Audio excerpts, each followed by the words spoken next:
네, 우리 시장 전반적인 상황에 대해서 긴급 진단을 해보는 시간으로 오늘 이 시간 마련을 했습니다. 현대차증권 리서치센터의 이재선 연구위원과 함께합니다. 어서 오세요. 네, 안녕하세요. 네, 일단은 시장의 매크로 환경은 뭐 괜찮아요. 금리 인하에 대한 기대감은 여전히 높은 상황.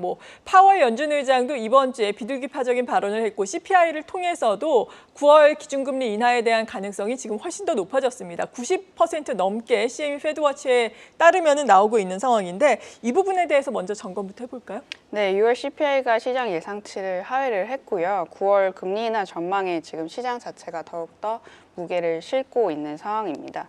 파월 의장도 연준이 이제 물가뿐만 아니고 이제 차후에는 고용 시장도 점차 주목을 하고 있다. 네. 물가 안정이 어느 정도 도모되면서 그간 얘기를 조금 해왔고요.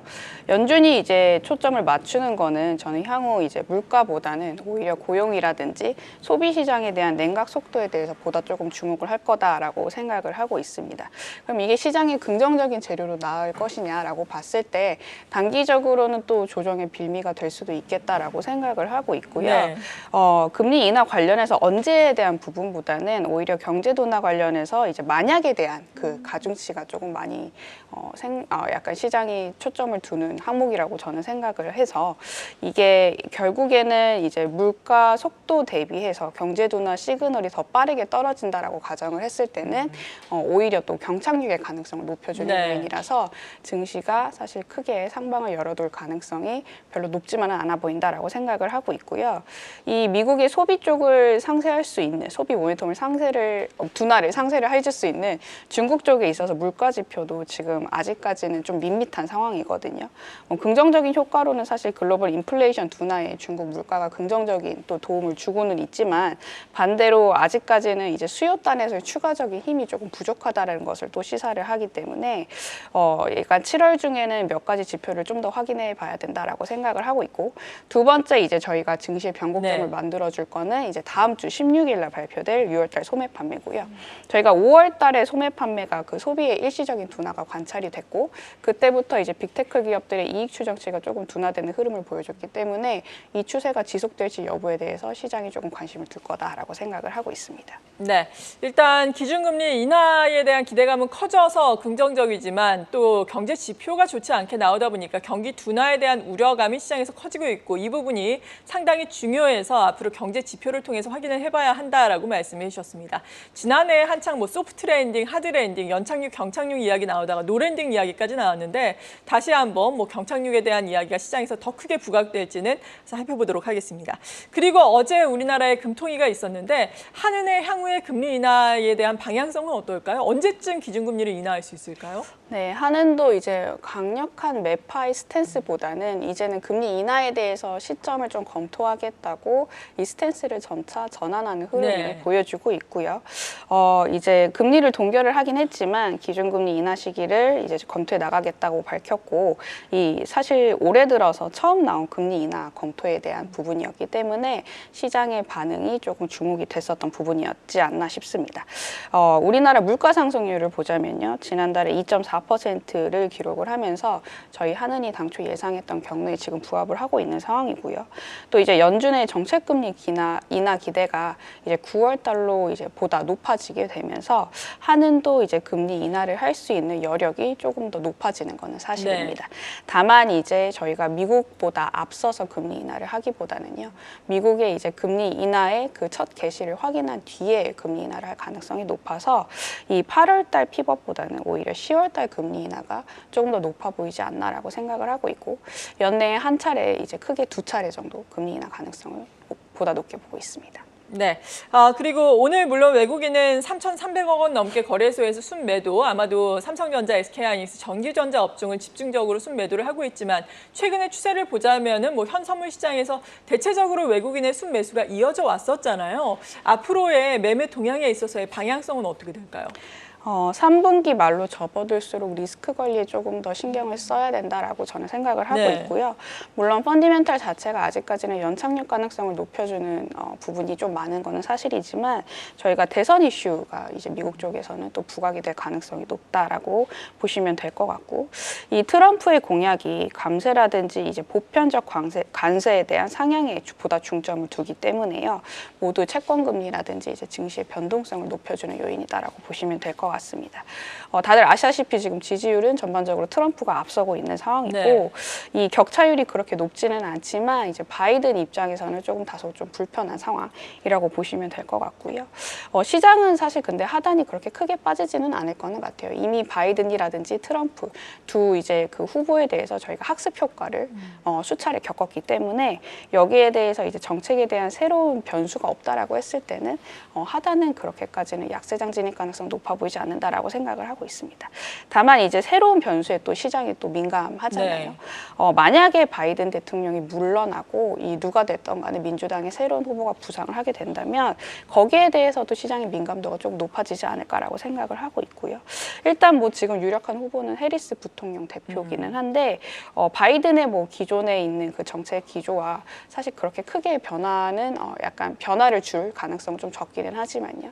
또 새로운 이슈이기 때문에 시장이 보다 조금 예의주시하지 않을까라고 개인적으로 생각을 하고 있습니다. 네. 그리고 우리 시장의 입장에서는 또 중요한 것이 달러 인덱스의 향방일 텐데 일단 6월 CPI 예상치를 하회함에 따라 달러 인덱스가 소폭 하락하긴 했는데 앞으로의 방향은 또 어떨까요? 네, 일단 달러 약세가 이제 점진적으로 전개가 된다는 가정하에서는 우리나라에 있어서는 긍정적인 효과로 작용할 가능성이 높습니다. 환차익 기대 가능성을 또 그렇죠. 높여주는 요인이니까요. 근데 이 달러의 약세에 대한 부분도 보자면 결국에는 이제 저희가 보험성 금리 인하 이후에 경제가 연착륙하겠다는 그 시나리오 전제 조건 하에서 달러 약세와 신흥국 통화의 강세가 이제 구도가 형성될 가능성이 높거든요. 그래서 이제 저희가 3분기 때 발표되는 경제 지표들이 굉장히 이제 중요하게 이제 증시에 영향을 미치지 않을까. 매크로 변수가 오히려 이제 시장에 영향력을 행사할 가능성이 높다라고 생각을 하고 있고요. 당장은 이제 저희가 원달러 환율이 워낙 높은 수준에서 이제 조금 빠지다 보니까 오히려 저는 이제 이 구간에 있어서 수출주보다는 뭐 내수주의 트레이딩 기회로 삼아도 네. 뭐 나쁘지 않을 거는 같다라고 생각을 하고 있습니다. 네, 그렇군요. 아무래도 수출주는 또 원화 약세에 수혜를 입으니까 원화가 강세가 된다면 내수주를 더 볼 수 있겠다라고 말씀해 주셨습니다. 일단 오늘 같은 경우에 코스피 지수가 지금 1% 하락이지만 그래도 뭐 연고점 수준에 최근에 올라와 있잖아요. 이에 따라서 3,000을 돌파에 대한 코스피 같은 경우에는 기대감도 상당히 높아져 있는 상황인데 앞으로의 방향성이라든지 앞서서 3분기 리스크 관리 말씀해 주셨는데 그렇다면 3분기에는 좀 좋지 않게 우리 시장도 보시는 건지 궁금합니다. 상단이 더 높아지기 위해서는 결국에는 이제 반도체라든지 저희가 시총 상위 업종들이 상단을 끌어올려야 되는데 뭐 최근까지는 그렇게 전개가 됐습니다. 하이닉스라든지 이제 삼성전자 중심으로 외국인 매수세가 붙으면서 저희가 이제 증시가 상단이 높아졌었고요. 반도체 영업이익률 추정치도 저희가 2022년 7월달 이후에 가장 높은 수준까지 상승을 해서 이익 개선 시그널이 계속해서 나타나고 있다라고 보시면 될 것 같아요.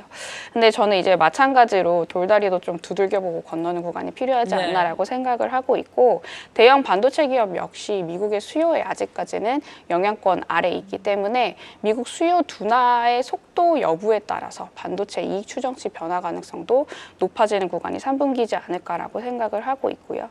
또 이제 중국 쪽에서 있어서 그 정책 모멘텀을 확인을 하고 지표상의 그 반등 구간을 조금 확인을 해야지 반도체는 더 추가적으로 올라갈 수 있는 구간이 더 높아 보인다 가능성이 그렇게 생각을 하고 있습니다. 네, 반도체 같은 경우에는 오늘 마침 조정인데 그러면은 조정시 매수 전략보다는 약간 좀 보수적으로 보시는 거예요? 네, 일단 여름은 조금 더 지켜보자라고 저는 생각을 하고 있고요. 오히려 반도체를 담을 수 있는 그 보다 조금 편안한 구간, 늦지 않은 구간은 저는 3분기 말이라든지 4분기 초에 진입을 해도 늦지 않다라고 생각을 하고 있습니다. 기본적으로 수출 증가율을 보자면요, 저희가 3분기 때는 워낙 이제 작년에 3분기 때 수출이 조금 올라왔던 구간이다 보니까 기울기 자체가 조금 둔화되는 구간이고요. 삼성전자, SK 하이닉스의 그 전체적인 시가총액 비중과 저희가 수출 경로가 좀 유의미하게 움직입니다. 같은 비슷한 흐름으로 움직이기 때문에 여기서 더 올라가려고 하면은 수출액이 5월달, 6월달 대비해서 이제 3분기가 더 잘 나와야 된다고 좀 보시면 될 것 같습니다. 그리고 앞서서 이제는 또 달러화에 대한 원화 환율이 하락을 할 걸 염두에 둔다면 내수주를 중심으로 살펴보자라고 말씀해 주셨는데 내수주라든지 이 밖에도 볼 수 있는 종목군들은 지금은 어떤 종목 봐야 한다고 보세요? 네, 반도체의 경우는 이제 제가 아까 말씀드렸다시피 그 중립 이상에 대한 그 비중을 확대하는 시점은 조금 더 지켜보고 네. 해도 늦지 않았다라고 생각을 하고 있고요. 엔비디아 같은 경우도 보자면 저희가 지금 기술주를 사실 이제 이끌고 있는 AI 내러티브라든지 대장주 역할을 하는데 최근에 조금 주춤한 모습을 보이기 때문에 이런 부분도 좀 같이 생각을 해봐야 된다라고 생각을 하고 있습니다. 네. 그래서 7월달 같은 경우를 보자면은 이제 내수주 트레이딩도 저는 조금 무게를 두고 있는 상황이고요. 수출주 쪽에서도 이제 수출에 대한 영향력이 확대가 되는 좀 더 확실한 업종에 집중을 하자라고 말씀을 드리고 있습니다. 조선과 건강관리, 디스플레이, 2차 전지까지 좀 순환매 관점에서 바라봐도 되지 않을까 생각을 하고 있고요. 포트폴리오 다각화 차원, 그러니까 안정성 강화 차원에서 보자면은 이 채권 같은 주식인 금융업종이라든지요. 또 이제 스태그플레이션 우려를 해지 않은 원자재, 특히 이제 비철금속에 대한 수요가 저희가 조금 또 두드러지는 상황이기 때문에 관련된 이제 대형 업종들을 좀 담자라고 말씀을 드리고 있습니다. 네, 이렇게 시장에 대한 전반적인 시각부터 또 투자 전략, 유망 업종까지 자세한 내용 들어봤습니다. 오늘 긴급 진단으로 함께했습니다. 현대차증권 리서치센터의 이재선 연구위원이었습니다. 감사합니다. 감사합니다. 계속해서 다양한 경제 이슈를 알고 싶다면 구독과 좋아요, 알림 설정 부탁드립니다. AI 캐스터 권미정이었습니다.